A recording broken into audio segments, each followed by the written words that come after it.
आणि या घराण्याचं भाग्य आहे. थोड्या दिवसापूर्वी आषाढी वारी झाली नाही का, या ठिकाणी वारकरी दिसतात, कपाळावर ऊर्ध्व पंडू दिसतो, बघितल्यावर आनंद होतो.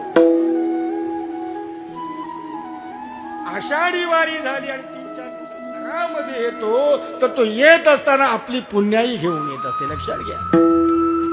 पण आईच्या जीवनामध्ये काहीतरी पुण्याचा साठा, 4-4 मुलं आणि पावसाचे दिवस आहे.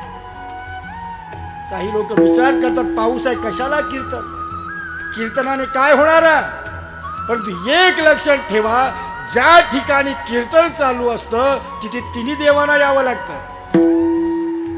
ज्या वेळेला अर्जुनाने भगवंताला विचारलं, देवा ज्या वेळेला मला तुला शोधायचं असेल मी तुला कुठे शोधू, कारण त्यावेळेला प्रत्येकावर काही साधनं नव्हती, संजयासारखी साधनं प्रत्येकावर सर्वांवर नव्हती. त्यावेळेला भगवंताने सांगितलं की नारदा आणि अर्जुना, ज्या ठिकाणी कीर्तन चालू आहे त्या ठिकाणी मी उभा आहे.